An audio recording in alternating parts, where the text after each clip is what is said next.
नमस्कार। आज की वीडियो में हम समझेंगे हमें किसी भी ज्योतिष के पास कब जाना चाहिए, क्यों जाना चाहिए और किस तरह से हम सही ज्योतिष का चयन कर सकते हैं। देखिए, किसी भी ज्योतिष के पास जाने का जो समय होता है वो होता है जब भी हमारी लाइफ का कोई क्रूशियल समय चल रहा हो। जैसे कि किसी व्यक्ति की शादी होने वाली है, उसे अपना करियर डिसाइड करना है या करियर में चेंज करना है, कोई नई दुकान खोलनी है, या वो किसी रिलेशन में जाना चाहता है या रिलेशन से निकलना चाहता है, जब वो अपना बेबी प्लान कर रहे हैं, या फिर उसके जीवन में कोई ऐसा समय चल रहा है जो उसके लिए थोड़ा सा डाउन है, या कह सकते हैं कि उसका मुश्किल समय चल रहा है। सलाह क्यों लेनी चाहिए? देखिए, सलाह हमें इसलिए नहीं लेनी चाहिए कि हम कुछ उपाय करेंगे, चमत्कार होगा और हमारे जीवन में सब कुछ बहुत बढ़िया होने लगेगा। जबकि हमें सलाह लेनी चाहिए ताकि हम उस मुश्किल समय को आसानी से निकाल सके और उसका निवारण हेतु काफी कुछ उपाय कर सके, साथ में हमें सही मार्गदर्शन मिल सके अपने जीवन को लेकर के। लास्ट है, हम अपने लिए एक अच्छे ज्योतिष का चयन किस तरह से कर सकते हैं। देख, एक अच्छे ज्योतिष के पास अब जाते हैं तो अच्छे ज्योतिष में कुछ ट्रेट्स होते हैं, जैसे कि उनका स्पिरिचुअल लाइफ काफी उच्च स्तर की होती है, और साथ ही साथ एक अच्छे ज्योतिष किसी भी कुंडली पर बहुत ही गहन चर्चा करने के बाद और उसके ऊपर काफ़ी रिसर्च करने के बाद किसी कंक्लूजन पे पहुंचते हैं और आपको उसका आंसर देते हैं, मार्गदर्शन देते हैं और साथ में उसका निवारण भी आपको समझाते हैं। एक अच्छा ज्योतिष जब आपकी कुंडली को चेक करेगा तो वो केवल लग्न चार्ट की को चेक करके आपको आंसर देने की जगह आपकी पूरी कुंडली पर गहन रिसर्च करेगा।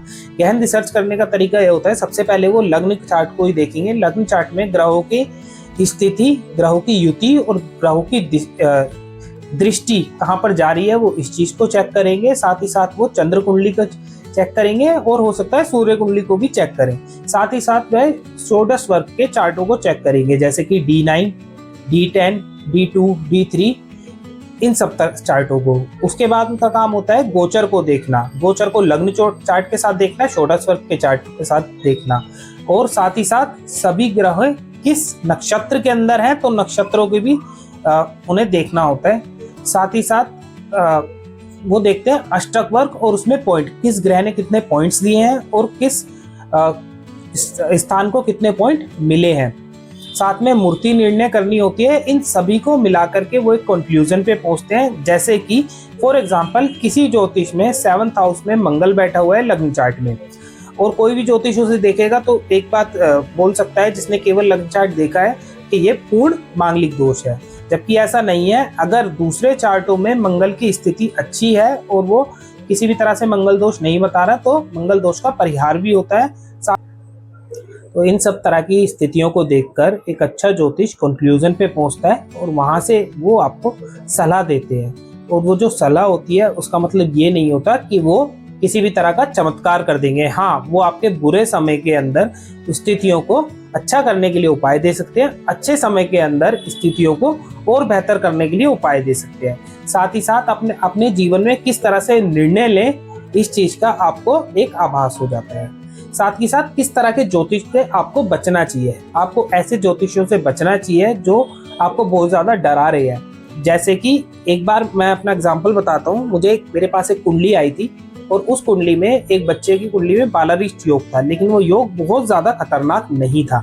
लेकिन किसी पंडित जी ने उस बच्चे की कुंडली में बताया कि ये बच्चा तो समझिए कि बिल्कुल मर चुका है और अब आपको ये XYZ पूजा करानी पड़ेगी, तब जाके ये बच्चा बच पाएगा। लेकिन जब मैंने उस कुंडली का विश्लेषण किया तो पाया कि परेशानी जो है वो इस हद तक नहीं थी। हालांकि बालारिष्ट योग वहां पे था, लेकिन चंद्रमा की स्थिति की वजह से और बाकी ग्रहों की स्थिति की वजह से षोडश वर्ग के चार्ट में और D9 के चार्ट में वो बच्चे को काफी सेफ हो रहा था। या फिर कोई ज्योतिष आपको इस तरह से बताए कि आप XYZ स्टोन पहनिए, जो कि XYZ दुकान पर ही असली मिलेगा। या फिर आपको ऐसा लगे कि किसी ज्योतिष का जो ध्यान है वो ज्यादातर फाइनेंस से जुड़ा हुआ है, तो वहां से आपको सामने एक रेड फ्लैग है, आपको बचना चाहिए। और आपको इस तरह के ज्योतिषों से भी बचना चाहिए जो केवल और केवल नेगेटिव बातें ही आपके जीवन की आपको बता रहे हैं, क्योंकि बाद में वो आपके माइंड में घूमेंगी और आप उन नेगेटिव बातों को इतना ज्यादा सोचेंगे कि वो कहीं ना कहीं सच होने का खतरा भी बनता है। ठीक है। इसके अलावा आपको ज्योतिष के पास नहीं जाना चाहिए। आपको किसी भी प्रोफेशनल ज्योतिष के पास उस समय नहीं जाना चाहिए। जैसे कि कुछ स्थितियाँ होती है, आपने कोई बुरा सपना देखा है और उसके निवारण के लिए या उसमें क्या करना चाहिए, आपको जाना चाहिए। आपको ऐसा लगता है आपके ऊपर कोई ऊपरी चक्कर है, तो आपको ज्योतिष के पास नहीं जाना चाहिए, क्योंकि वहाँ पे वो आपको निवारण नहीं दे पाएंगे। ज्योतिष जो होते हैं वो पूरी अपनी विद्या का यूज करते हैं केवल मैथमेटिक्स और साइंस का संयोग से, और साथ ही साथ उनकी खुद की स्पिरिचुअलिटी के साथ उनकी प्रिडिक्शन जो है वो डे बाय डे सच होती जाती है। और आपको एक इस तरह के ज्योतिषों से भी बचना चाहिए जो 100% गारंटी लेते हैं आपकी किसी भी परेशानी को खत्म करने की, क्योंकि ऐसा ज्योतिष में पॉसिबल नहीं है। ये केवल संभावनाओं की बात है। हाँ, संभावनाएं 80, 90, 99% तक भी हो सकती हैं। उसके लिए आप देख सकते हैं उस ज्योतिष के रिव्यू क्या है। रिव्यू आप ऑनलाइन चेक कर सकते हैं, ऑफलाइन चेक कर सकते हैं, या उन लोगों से आप पूछ सकते हैं जिन्होंने पहले उन ज्योतिष से सलाह ली है। साथ ही साथ अभी हमने देखा है कि इंस्टाग्राम, फेसबुक या ऐसे सोशल मीडिया पर बहुत सारे ज्योतिष हैं जो कुछ भी उपाय देते रहते हैं जनरली। तो जनरली उपाय करने से आपको बचना चाहिए। उसकी जगह आपको केवल वही उपाय करने चाहिए जो आपकी कुंडली के साथ सामंजस्य बनाए, क्योंकि जब आप ऐसे उपाय करेंगे उन्हीं से आपको फायदा होगा। क्योंकि ऐसा भी हो सकता है कि कुछ उपाय आपने चालू किए और आपको फायदा होने की जगह नुकसान होना स्टार्ट हो गया है। तो सही ज्योतिष का चयन करने के बाद आप उनसे सलाह लें। जो सलाह आपको मिले उस सलाह के ऊपर आप पूरी तरह से अमल करें, मंत्र करें और भगवान पर भरोसा रखें, तो आपको उसका परेशानी का निवारण जरूर मिलेगा।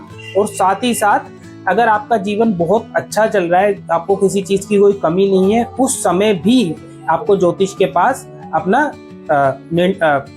मार्गदर्शन के लिए जाना चाहिए। क्योंकि आपके जीवन में कभी आने वाले समय में कुछ ऐसा अगर समय होगा जो आपके लिए फेवरेबल नहीं है, तो उसके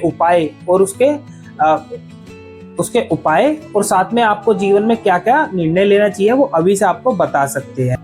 तो यही आज के लिए हम अपनी वीडियो को यहीं समाप्त करते हैं। हमारी आने वाली वीडियोस में हम लोग बात करेंगे ज्योतिष के कुछ डीप नियमों के, और हम ज्योतिष को कुछ सीखने की भी कोशिश करेंगे, ताकि कोई नॉर्मल व्यक्ति जिसे ज्योतिष की नॉलेज नहीं है वो अपनी कुंडली खुद भी कुछ हद तक चेक कर पाए।